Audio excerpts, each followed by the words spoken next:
პირველ სტუმარს წარმოგიდგენთ ნაძალადოვში მდებარე ივერიის ყოვლადწმინდა ღვთისმშობლის ხატის სახელობის ტაძრის გულსახური დეკანოზი ირაკლი კენგებაშვილი გილომშვიდობისა მამერიკლი მადლობა და დაგულოცეთ. გილომშვიდობისა მოგესალმებით გილოცავთ დამდე გამაღლების დღესასწაულს და გილოცავთ და გისურვებთ გაგაძლოთ უფალმა ღმერთის სამშობლოს და ერთმანეთის სიყვარულში. მადლობა. მათესახარებაში ესე მიმართავს მაცხოვარი მუსიკული, ესე წკინავდნენ ნათელი თქვენი წინაშე კაცთა, რათა იხილონ საქმე თქვენი კეთილი და ადიდობდნენ მამაშო თქვენსაც ეცათასა. ჩვენ დღევანდელი სასაუბრო თემა არის ქრისტიანები როგორც ნათელი სოფლისანი და ნებისმიერი ადამიანი, რომელიც ვინათლებით გვერდქნება ქრისტიანები, ამდით საერთო ოჯახში შევდივართ და ეს სიტყვები, რომელიც მე ვთქვი, რა თქმა უნდა, მიმართულია ყველა ქრისტიანის მიმართ. სწორედ ეს არის ჩვენი დღევანდელი სასაუბრო თემაც. დიახ, რა თქმა უნდა, მართებულად აღნიშნეთ, ჯერ საიდან იწყებს სათავეს თვითონ ნათელი ვახსენეთ, სანამდე ქრისტიანებზე გადავარდა, რომ არ უნდა იყვნენ ნათელი და როგორი ნათელი, კარგად გავუსვით თქვენ ხაზი, რომ ეგრეთ წკინავდნენ, ვიხედ ნათელი უნდა იყოს, უნდა ასხივებდა, უნდა წკინავდეს, რომ ხალხმა, კაცთა, შენმა, გარემოცვამ, ოჯახმა, სამეზობლომ, სამეგობრომ, ყველას სფეროსაც მოღვაწეობ, უნდა ხედავდნენ ნათელს ისე ძალუმად, რომ იხილონ საქმენის შენკეთი და შემდეგ ადიდებდნენ მამასა თქვენსაც ერთსათას. მაგრამ ნახეთ, საიდან იწყება ეს ყველაფერი, მართლაც საოცარია და მადლობა უფალს ამისთვის ქართული ენა. იმხელა სიღრმე ჭირდება ენას, იმხელა სიბრძნე, პოტენცია და ღვთის მადლი ხა შემთხვევით არ ხდება, რომ ენამ შეძლოს ღვთის სიტყვა რო გადათარგმნოს და მოიტანოს სმენელებად. ეს ყველა ენამ ვერ შეძლო. რას გულისხმობ, რომ როცა ქართულენად ითარგმნა წმინდა წერილი, აგერ გუშინწის თუდაც ხსენებაც უნდა ექვთენა თაწმინდელისა, იმხელა წმინდანი ბრძანდება, რომ მას დედნისეულად თარგმნა. ვიცით, რომ სახარება წმინდა წერილი ბერძნულენაზეა შექმნილი, როგორც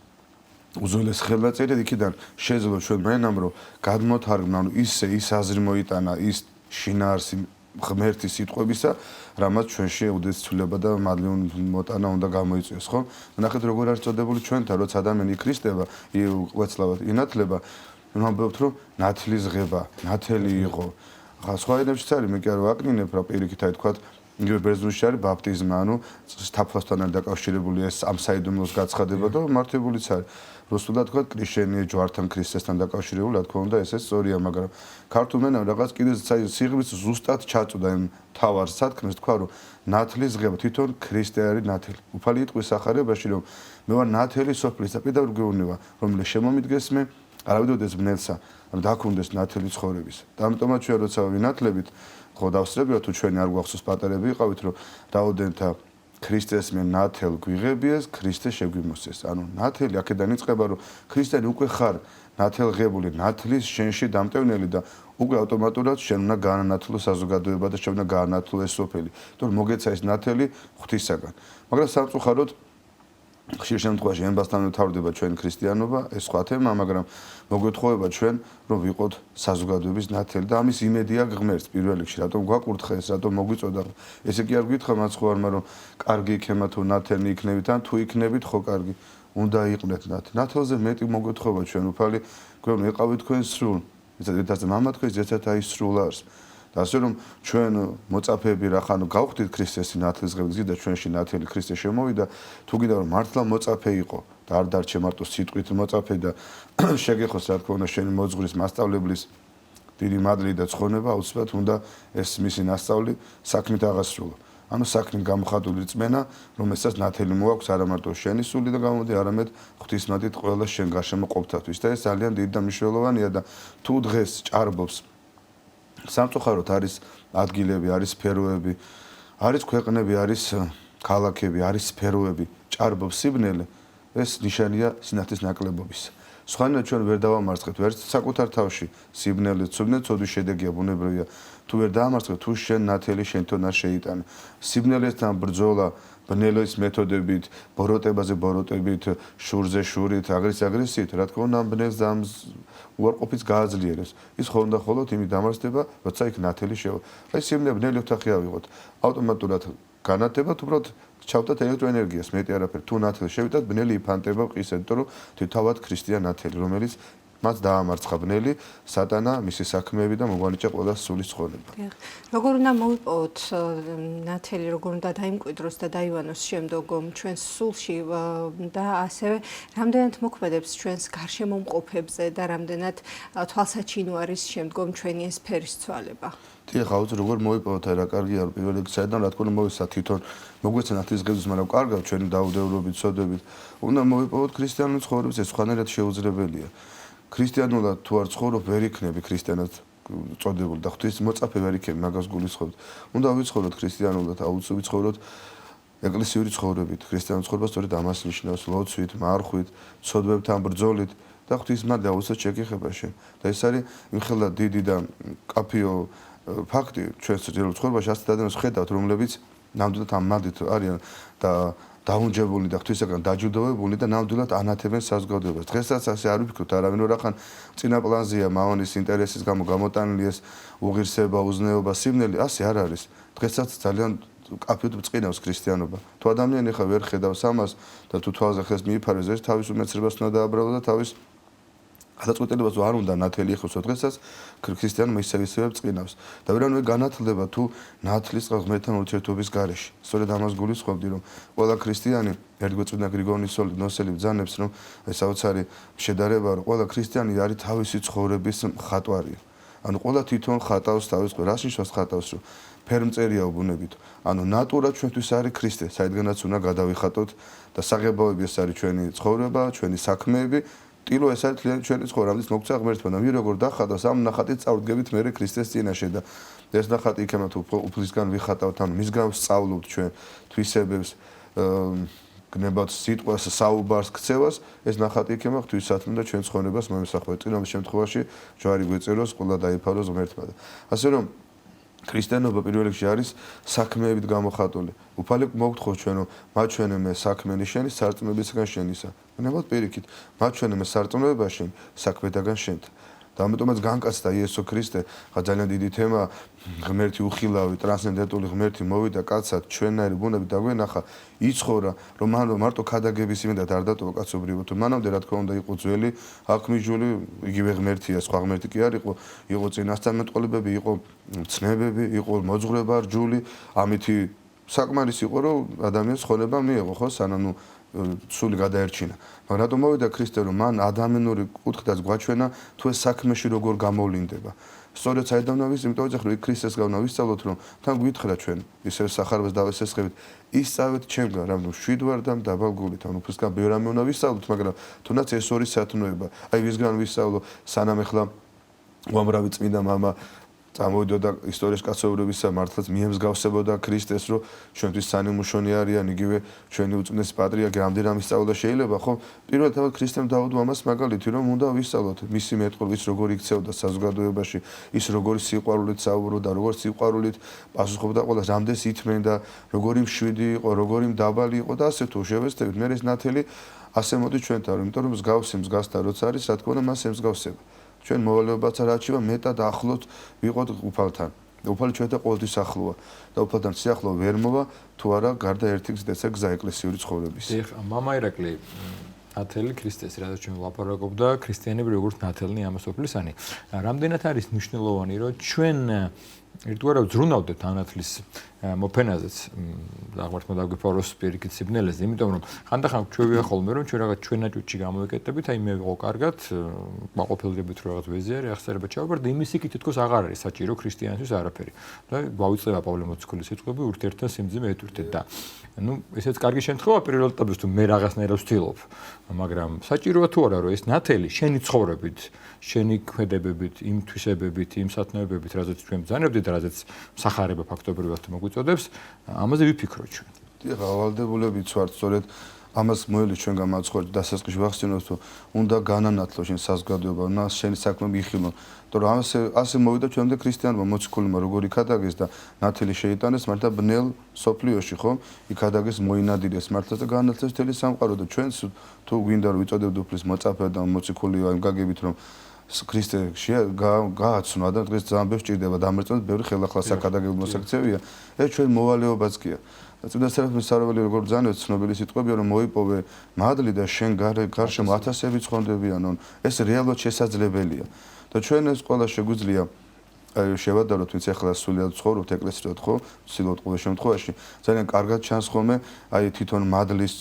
ნაზირები ქრისტიანი როგორი სხვანაირია. ეკლესიის გარშემო ეს ძნელად ხდება. რა თქმა უნდა, მადლის მიღების საშუალება, ლოცვაც, მარხვაც, სიკეთის გაკეთება, მოწყალება, სნეულის შეხედვა განანაკლები, მაგრამ ეს იმდენად ჩვენ უღირსად გამოგვდის, იმხელა მათ არ იძლევა, რომ შენ რაღაცა მერე გამოასხივო. ეს ყველაფერზე კარგად ჩანს ნაზიარებზე. ალბათ ყველას მოგვსვლიათ ხა რა თქმა უნდა მეც და ესეთ მაგალითი მომყავს ხოლმე რომ ხანდახან არის სამწუხაროდ ჩვენ უძრების გამო რომ აი ახალ ნაზირებზე კარგად ჩანს რომ ხანდახან ისე ხარ რომ ისე გიყვარს ყველა ისე მზად ხარ რომ აი უბრალოდ ნაცნობსაც კი რაღაც სიკეთე გაუკეთო მიესალმო რაც გინდა გაიგო ცუდი ამბავი თითქოს არ გეხება ისხლეთ რაღაცა გზნობ შენში ძალუმად იმ ნათლის წყაროს ღმერთის ყოფობას იმდენად გინდა რომ სიკეთე აკეთო ტკბილად საუბრო თბილად საუბრო აი შენი გულმა საგულეში მართლა არ ეტევა მაგრამ ეს ყველაფერი დიდხანს არ გრძელდება იმიტომ რომ სამწუხაროდ ჩვენ ცოდვას მალევე ჩავდივართ თორე აი ეს მდგომარეობა ღვთის ნადის ყოფა ასეთი უნდა გახვიდე შენ ეკლესიიდან ეკლესია წმინდა ოჯახი ეკლესია ჩვენი მასო თავად ქრისტია ეკლესიაში ხო მოქმედებს მის დაარსებულია და ამიტომაც ახლა ამის გარშე შეუძლებელია თუ ეკლესიიდან გასული მე სწორედ აქედან ერთგვარად აი ესე დამუხტული როგორც ბატარები შევადოთ მანდით შემდეგ უნდა გახვდეთ საზოგადოებაში იქადო გვის რაც გასწავლა ეკლესია უბრალოდ ძალიან სამწუხაროა ეკლესიური ადამიანებიც კი ამას შეიძლება ვერ ახერხებდე უფალმა ყოველას შეგვინდოს ჩვენ უძღვება მაგრამ ვერ ხვდებიან და ეკლესიაში ნამყოფი არაეკლესიურად შემდეგ იქცევა. ამიტომ ეკლესიაში ყველაფერი გათვალისწინებულია. იქ ვსწავლობთ ჩვენ აგერ ხატებზე, ფრესკებზე რატომ არის წმინდანი გამოსახული. გარდა იმისა, რომ დაგვეხმაროთ ჩვენ მათთან სიახლოვეში, იქიდან ვსწავლობთ სულურმა არ იცოდე, ჯერ ვერ იცოდე ჩვენ დროში, მაგრამ იგივე ჩაცმის კულტურას დედები როგორ გწავლით არა ვინ არიან გამოხატულები ფრესკებზე დედა ღვთისმშობელი, წმინდანი ინო, ქეთევან დედოფალი და შემდეგ ხო მარია მაგდალინე ამით ზნეობის რამხელა ეტალონები და იდეალნი არიან და ეს თუნდაც ეს ფორმა ცხოვრებისა რომ სწორია და კარგის მომტანია მარტივად რო თქვა ეს იმ ხელაზე ფაქტია რომ ისინი წმინდანები იმ ხელაზე არიან ზეცაში განდევრო ჩვენ მათ ვევედრებით ეს ცხოვრება ამას გასწავლეს ეკლესია ეკლესია გიყალიბებს მარტო ცხოვრების წესს და სტილს კი არა და გემოვნებასაც რატომ არის ეკლესიიდან ნაზიარი მორწმუნე ადამიანი მის გემოვნებას კუ განსხვავებული მის ღირებულებები სხვა ყველაფერს შეწმინდას ეძიებს და რაც შეიძლება ვერ ხედავს ამას და ღირებულს ფასეულს ავტომატურად უკუნაგდეს მისთვის მეუღებელია რატომ ეკლესია გალობით გამდიდრებული გარდა ახლა სხვა ლიტურგიკული დატვირთვისა რომ გალობა იმ ხელა უნიკალური გენიალური ქმნილება ადამიანისგან ღვთისადმი მიძღვანებული რომ ის ჩვენ ყურცაც აყალიბებს ის შენ სმენას აწმენს, ის შენ კულტურას, თუნდაც მუსიკის მხრივ უკვე გიყალიბებს და ამიტომაც შენც უკვე წარმოუდგენ ჯოჯოხეთი ხდება სხვა როკ მუსიკა, ეკდრეპ მოსვენა, რაც მიუღებელია. თავისთავად ვიღაცის ლამაზია მისი არჩევანი, მაგრამ მე ვიძახი ნამდვილი ღირებულებას შედავთ. უკვე სიახლოვეს მორწმუნეს ყური პოულოს რაში, ქართულ ფოლკლორში, ქართულ ფოლკლორი ერთ-ერთი გავს გალობას. და ასევე რა თქმა არის კლასიკური ნაწარმოებები, ანუ მუსიკა, გემოვნება, ჰარმონია, ეს არის მუსიკა, არა სხვა და სხვა. ჩვენ საწმუნს ვახსენებთ, ასე მეტყველება. როცა იქ ისმენს ჩვენი ყური, ისმენს ღვთის სიტყვას, იგი ძალმათ იკითხება, ხომ დაუსრულად ეკლესია წუხზე, წესზე, ღვთის სიტყვა იკითხება, წინამათაგან გადმოცემული ისმენ სახარებას თავად იესო მაცხოვრის მაცხოვნებელ სიტყვას. მე შემდეგ ეს რაც მეტად ისმენ ლოცვებს კითხულობ, შენს და როცა კითხულობ, შენი საუბარიც უკვე ნენელა მიემსგავსება იმას, რასაც ისმენ. შენი სული უკვე ისე იწმინდება და კვიდრდება გაწმენდის სულში რჩება ღვთის სიტყვა, რომ შენი პირიდან უკვე ამავალეც უკვე შესაბამისი მეტყვა. ამიტომ მორწმუნე ადამიანი როგორ საუბრობს, თუ ქებით, სიყვარულით, მორჩილებით, სიმშვიდით, არა ღრიალით, არა აგრესიით, არა ბოროტებით და ასე იქცევა ადამიანის შევნათების და ეს რო შედის საზოგადოებაში, უკვე განსხვავებას ქმნის თან დღევანდელ რეალობაში და არ გიგონოთ რომ ეს ვინმესთვის ძალიან მოწონებული. ამას გამო შეიძლება შეგხვდეს წინააღმდეგობა ძალიან დიდი უხერხულობას, მაგრამ ამას ქრისტიანს არ უნდა ეშინოს. მამა ირაკლი, რამ მდგომარეობაში რაც ახლა ჩამოთვალეთ თქვენ, როცა ადამიანი დადის წლებია ეკლესიაში, ისმენს ამ ყველაფერს, გალობას, სახარებას, წმინდა მამათა გამდიდრებულ ლოცვებს, ეზიარება, მაგრამ არამც თუ ნათელს ფენს და გულისხმობ თავის სწორად არაბეთ შეიძლება საპირისპიროთ და რაც საპირისპირო მაგალითები ჩამოთვალეს ის ხდება და პირიქით შეიძლება ფიქრობდეს ვინმე რომ ხა ეს თუ ეკლესია არც მე ვივლიმაშინ ეკლესიაში. დიახ, ძალიან ხშირია ახლა ეს უფრო პრაქტიკის საქმე მიზეზი შეიძლება ძალიან ბევრი იყოს, მაგრამ ერთად დაალოცოს დღესთვის ხვალ მას უფრო მეტი შანსი აქვს რომ შეიცვალოს სწორად გაიგოს ეს ვიდრე იმას ვიცავთ ეკლესიაში არ არის თო თავისთავად ეს პრობლემა არის და ხა მიზეზი ძალიან ბევრი შეიძლება იყოს მაგრამ შეიძლება ის იყოს მიზეზი რომ არასწორად გვესმის ქრისტიანი. დიახ, არასწორად გვესმის, შეიძლება მოძღვართან არასწორად ურთიერთობს, შეიძლება წფელი გულით არ მოდის ღმერთთან, თო ძალიან ბევრი საფრთხე გეშენ ყველაფერს. დიახ, არ შრომობს თავისთავად, მარტო ზიარების იმედად არის. ძალიან ბევრი წვიმანიც არ არის, რაც შემგაყალიბებს ადამიანის სულიერ ცხოვრებას. ბევრი მიზეზი შეიძლება იყოს, მაგრამ მაინც თავარი დით უნდა უშუალოს ადამიანმა თავს რომ ყველაზე ჩვენ ასე ვეუბნებით ხოლმე რომ იცის გარდა იმისა რომ არასწორად ესმის უფრო ხშირია ხოლმე ხიბლისმიერი მდგომარეობა თავიდან დიდ მას რო იღებს ღვთისაგან მორწმუნე და ღმერთი ყველას აძლევს მას ხო რომ მოგზანდება ყველას ცხონებას ყურია შემდეგ იწყებს აი მისიის შესრულებას რაც ვიცით ნათელსოფლისანი იწყებს რაც ქადაგები ცხების მოქცევი და ეს უფრო დიდი პრობლემაა ხოლმე რა თქმა უნდა ქრისტიანული მისიონერული სარწმუნოება ქადაგები გევალო მაგრამ სულ ვეუბნები ხოლმე რომ შენი თავარი ქადაგება ეს არის შენი საქმე და არა სიტყვები არა თუ ქადაგება შენ რო ეკლესიური ხარ ეკოს შენი ჩაცმ მოკვე ქადაგება შენი ავტოპორტრეტი როცა მიდიხარ ქუჩაში მე ხა სულ არ ვიცი თქვა შენ ეკლესიური ხარ არა ხარ ვინ არის შენი მამაო ყავს არა ყავს ეზიარებს ავტომატურად შენზე უცხორო ვარ წარმოვიდგინე მეკრება რომ შენ როგორი შემოსილი ხარ და ამაში ჩანს შენი შინაგანი სულიერი სამყარო რაც შეგნით გაქვს ის არის გარშემო როგორ მეტყოლებ როგორ საუბრობ ეს ქადაგება ეს უფრო ძალმოსილია ვიდრე ახლა მუხლების ფრაზების შენ ზეპირად მოტანა და ამას აკეთებდნენ ეკლესიის წრეები და ვერაფერ შედეგს ვერ მიაღწევს და ვერც მიაღწევენ ახლა ვიცარგიშოთ მარტო კალიასკების ამარა დარჩა მეტროები და რამოდენიმე ხო ვერ მიაღწევენ წარმატ ჯერით რომ სიცრუეს ემსახურებიან მაგრამ თუ საქმით არ არის გამყრობ მარტო მუხლების და ნაწერილი ზეპირად ცოდნა არაფერს ადამიანს არ მოუტანს. შენი ქადაგება რა არის? საზოგადოებაში ოჯახში რომ შენ მორჩილებით მიიღებ შობლის ნათქვამს, მოთმინებით მოექცევი შენს მოყვას, სიყვარულით მოექცევი, გაწყენინა, აპატიებ, არ შეიმჩნევ. ესა დიდი და ამას მოაქვს მადლი და ასე იქცევი მე ნათლეთ მის საზოგადოებისა. შენ რომ არ აყვები ჯერ აქამდე სანამდე შეიძლება არ აყვები განფებულ წესს რომ მანლა სოფელი ბორაზე ზედად გასო როგორც იონა ღვთისმეტყველი მოძღრავს დღეს ჩვენთვის ეს ძალიან თვალსაჩინოა ქრისტიანი კარგად ხედავთ ამ სიმძიმეს ყველა სფეროში უր გამებდა ფარისევლობა უზნეობა ანგარება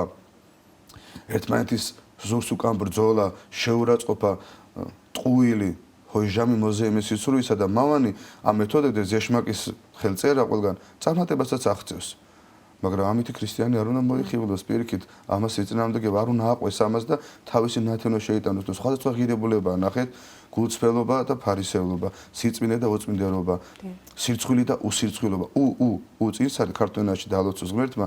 ამის თუ ნაკლოვანების ნიშანია და ვერთად ვერ მოთავსდება ახლოშიც არ არის ამიტომ ჩვენ ვის მხარეს ვდგავართ ეს თავის შედის გამოს ჩვენ ხანდახან გვეჩქარება ხოლმე იმიტომ რომ რაღაც გონია რომ იმდენ მოვიდა მაშინ უნდა გაანათო მაგრამ დრო უნდა ამას იმიტომ რომ უბრალოდ მაგალითს მოვიყვან ყოფიერიდან ადამიანის ვირუსი უფრო გადაედება ავატყობი და ჯანმრთელობას ხი ჯანმრთელობას შეძენს ავატყობას ცოტა დრო უნდა ამას ასე რომ ჩვენ უნდა ვაკეთოთ და უფალი აუცილებლად თავის დროზე გვიკურთხებს ჩვენ ამ მოღვაწეობას და გაგვინათლებს ჩვენს გარემოს ამინ მამა ირაკლი ძალიან მნიშვნელოვანი საკითხი შეეხეთ ფარისევლობას ქრისტიანობა უპირველეს ყოვლისა თანამდებობას გვასწავლის ხომ თავისთავად და ჩვენში აი ამ ნათელს სწორედ ამის მეშვეობით მოვიმუშაკებთ და მოვიპოვებთ რა სხვაობა შეიძლება იყოს ფარისეულ ადამიანსა და ნათლით მოფენილ ადამიანს შორის და როგორ შეიძლება რომ ეს ყველაფერი ერთმანეთში გადაიზარდოს და ერთმანეთი უბრალოდ ფარისევლობამ დაასუსტოს ნათელი ან პირიქით თქვათ ფარისევლობა პირიქით დაასუსტოს ნათელმა და უფრო მეტად გააძლიეროს და საზოგადოებისთვის როგორც წეღანი ითქვა უფრო მეტად მისაღები იყოს უფრო მეტად გასააზრებელი იყოს ჩვენი ცხოვრების სტილი ჩვენი მაგალითი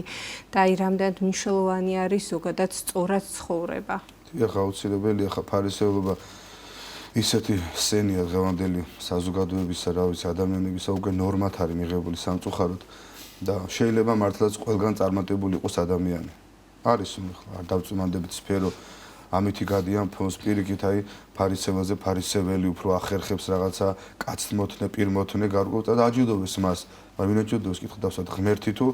ამასოფლის ბატონი რა თქმა უნდა ამასოფლის ბატონი ეშმაკი იმიტომ რომ უფლისთვის რომ მიუღებელია ნოგზედა არც ერთი ცოდა მოსაწონი არ არის ღმერთის მაგრამ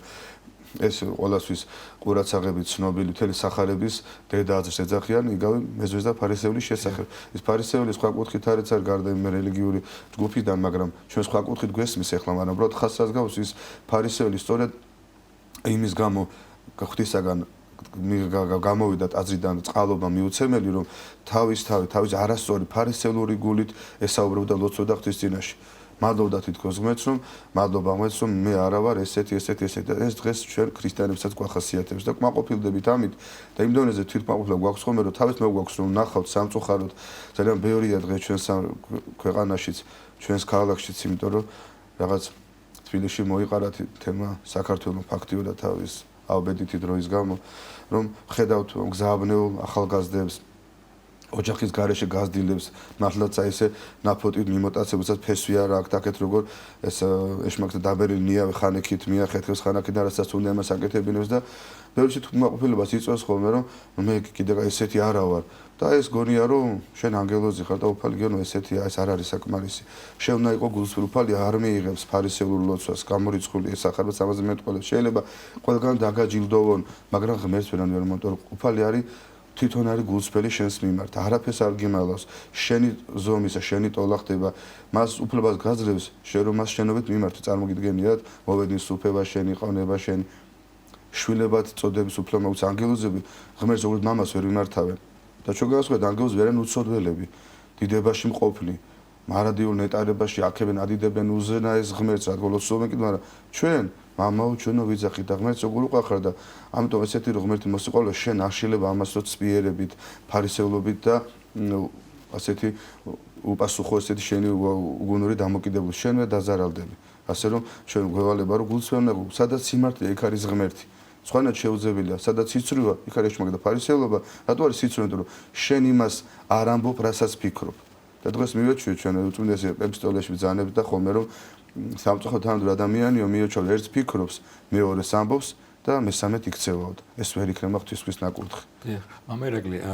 ჩვენ სასაუბრო თემა არის ხო ნათელნი ქრისტესი, ქრისტიანები როგორც ნათელნი ამას ოფლისანი. გარკვეულწილად ეს ნიშნავს თუ არა იმასაც, კიდევ ერთხელ ვიძახი პირველ რიგში თქვენ არაერთხელ აღნიშნეთ ცხოვრების წესი ჩვენი მაგალითი და არა უბრალოდ სიტყვები და წმინდა წერილზე პირად ცოდნი და რაღაცა ტექსტები საუბრით. ცხოვრების წესით, იმიტომ რომ ყოველთვის წარმოაჩენს ადამიანს მისი რომ ჩვენ მაღიაროთ კიდეც ქრისტიანობა, არ შეგწხვეს, არ მოგვერიდოს. პირველ რიგში ჩვენი ცხოვრების წესი როგორც თქვენ ძალიან და საჭიროების შემთხვევაში სიტყვითაც და ქმედებითაც, იმიტომ რომ ხდება ისეთი მომენტებით, ფაქტებიც, რომ შეიძლება ხანდახან ვიღაცამ არ დაგცინოს, ვიღაცამ არ გითხრას რა დროს ეგ არის, ვიღაცა უმრავლესობაში მოხდეს შეიძლება და აქ რაღაცა ცოტა მოგერიდოს, რომ შენ ქრისტიანი ხარ და ეზიარებიან აღწერებას. ესეც გულისხმობს თუ არა იმას, რომ შენ ყველაფრით ნათელი მოფინო და ნათელი გამოასხივო. ჩვენით არა ცხადია ეს შეიძლება ხდება ჩვენით ვერაფერი არ შეგვიძლია, მაგრამ საჭიროების შემთხვევაში შენ აღიარო კიდეც ქრისტიანობა. ეხლა თქვენთან საჭიროების შემთხვევაში საჭიროების შემთხვევით არ ხდება ჩვენ ცხოვრებაში არც ერთი დღის მონაკვეთში, არც ერთ სიტუაციაში და ახლა ღმერთმა ესე დაუშვა ინება და გაკურთხ ფაქტობრივად უნდა აღიარო, დიახაც უნდა აღიარო. ამაში მე პრობლემას ვერ ხედავ თუ ადამიანში ნამდვილად ქრისტია ამის აღიარება მე მიკვირს ხოლმე, თუმცა მოგდის რომ უჭირს ადამიანებს, ეს ზოგს უჭირს იმის აღიარება, რომ პარასკევია თქვა და მარხვა და რეალურად სირცხვილი იმის უფრო რომ პარასკევია ქრისტიანია ისიც და მარხვაზე არა ვიდრე შენ, განარამე ჯილდოა, განახა წმინდანი ხარ ადამიანი, მაგრამ ამის აღიარება წვიმაშიც კი სამწუხაროდ ჩვენ არ ვართ ხოლმე ერთგულები და გარდაუფალმა როგორ ბრძანა, მიც აღიაროს მე წინაშე კაცს, მეც აღიარო, თაცად აღიარო მე მამისა ანგელოზების წინაშე და ჩვენივე საქმე კეთება, ამიტომ ქრისტიანობა ისეთი მომენტია, რომ სიკვდილის შიშის ფასადაც კი აღერებდნენ, არა თუ ეხლა რაღაცა მარხვის დარღვევის ფასად და ეს შინაგანი ახოვანება სიმტკიცეც, მაშინ მოდის თუ ადამიანი მართლა ახლოს არის ღმერთთან, თუ უფალდა შენ ახლო ხარ, რას აღიარების გეშ, სიკვდილისაც არ გეშინი, არაფრის არავის არ გეშინი, იმიტომ რომ შენთან არის ის ვისაც ყველას ადამიანის ცხონებაში მთელი სამყარო შექმნა და შენ ცხონებისკენ მიგიწვის. ვისამეშინოდეს ჩვენ ხო ვაბდობთ ნათლობის დროს ამას და უბრალოდ რა რიცით რომ ჩვენ კიდე არ გვესმის კარგად ქრისტიანობის თვითონ დანიშნულება, მნიშვნელობა, მისი ბედნიერება ნუთოს ქართველებს. რატო ვიქნები აქ მიუკერძოებულ და აბსოლუტურად რეალურად რომ ჩვენ ყველაზე მარტივად მოგვეცა ცხონება. თუნდაც ჩვენ დროში მყოფებს რა ესე მართლაც ლანგარზე დადებული მოგვერთვა ქრისტიანობა, ამხელა ტრადიციები და მოყოლამდე საუკუნოვანი გენეტიკა, ჩვილები ვინათლებით, ამდენი ეკლესია მონასტრები კიდევ შენდებიან, გამართული ღვთისმსახურებას და ჯამი შეიწვირს უამრავ ტაძარში, სხვებშეწირო აღესრულება უსისხლო, გაგვშენ საშუალება რომ ტრანსპორტის დროის პრობლემაც არ არის, მიხვიდე ეზიარო, ხაზოგ ტაძრებში ყოველდღიურად ერთმა გააძლიეროს ამის ბედნიერება და ამას რო ქრისტიანი არ უფიქრდება და არაფასებს ძალიან ცუდია მისი აი ნახეთ წინა ტიხონ ზადონელი გვასწავლის რომ ადამიანი სწავლობს აკვირდება რა თქმა უნდა რამე ხელობა შეისწავლის რამე მეცნიერებას თავისად განაცუდია მრავალ ენაზე მეტყველებას ფრანგულად ინგლისურად გერმანულად მიჭი მისცა ღმერთმა როგორც მაგრამ არ სწავლობს ღმერთის ენაზე ლაპარაკს და ეს რაც გინდა მიაღწიო გამოგასცეს ნიჭი და უნარი ენების ცოდნე თუ რამე სპეციალობის უმაღლეს იქსა წერვასაც რომ მიაღწიო ყველაფერი აქ დარჩება ამბობა ეს ყველაფერი რაც გინდა სიბრძნის მეტყველები და გამოირჩეო და ფილოსოფოსი გახდე არაფერში არ გამოგადგა თუ ღმერთის ენაზე არის ლაპარაკი თუ ღმერთთან ურთიერთობა არ იქონია იმიტომ რომ ეს თავისდანვე ჩადო ღმერთმა ჩვენში და უბრალოდ ამაზე ისკარება რა ვქნა სად შევიძინო ღმერთი როგორც ღმერთი უკვე შენშია, შენ შეიძინე, როცა მოინათლე. უბრალოდ ამას მერე გაგრძელება უნდა. შენ უკვე თქვი პირობა ნათლეს დღეს შენი პირით ნათლია, თუ შენ არ გახსოვს პატარა იყავი რომ განმეშორები ეშმას ყოდა საქმეთან, მსახურთა, ანგელოზ სიბილწეთა მისცა. ეს პირობა თქვით ღმერთთან. თან სამჯერ გაგომეორებინა მოძღვარმა, თითქოს ვერ გაიგო, ესე დააწეს ეკლესიამ, რომ სამი საბათს უარყოფ შენ სატანას შეუდგები ქრისტეს და ახლა პირობას ადამიანს ვაძლევ და მე არ გააკეთებ პირობას პირის გამტეხი ადამიანი ყოველთვის ცუდ კაცად ითვლება ყოფიერში წესია სახეს გატეხოს თავის კატეხო ჯობიო და ვისთან იტეხან პირობას ვის მიეც პირობა და ვისაც შეუსრულე ვის დაპირდი და არად ჩააგდე ვინ მიიღე შეში და ვინ განაძევე თავად ღმერთი და მეგობრებო გიკვირს შემდეგ რომ შენ იქნები სუსტი მორიდებული და შეშინებული მორწმუნე ისევ შენი ცხოვრების გამო საოცარია სიტყვა თვითონ ქრისტიანი არ გამომჩეს ამის თქვა ახლა ნინაზე ვისაუბრეთ ბერძნული დედენარი ხო ნათარგმნის ახარებაც რომ ბერძნულად ქრისტიანებს ქრისტიანოს ხო ქრისტე ხვდები და ეს იანოს ბოლოს ართი არის საოცარი მთელი ჩატეული მსოფლმხედველობა რომ იანოს ეს ნიშნავს სიტყვის თარგმანში რამეს მიკუთვნებულ შინაგანში დავანებულს მსგავს ანუ ნახეთ ჩვენ კი არ ვართ ქრისტესტი იმისტი ამისტი არ ვართ sad ქრისტიანელი იმისტი ამისენი ჩვენ ქრისტიანი ანუ ქრისტე შენში დავანებული ხარ როგორც აი ცოლშვილიანი მაგალითად შავთმიანი ისე თვალებიანი შენი შინაგან კუთვნების გამოხატულებაა და ვალდებული ხარ შენ შინაგანში თუ არის მართლა ქრისტე ისე მოიქცე როგორც ქრისტე იქცეოდა დიდი მადლობა დიდი მადლობა ნაზალოდოში მდებარე ივერის ყოვლადწმინდა ღვთისმშობლის ხატის სახელობის ტაძრის ღვთისმსახური დეკანოზი ირაკლი კენგებაშვილი გესაუბრებთ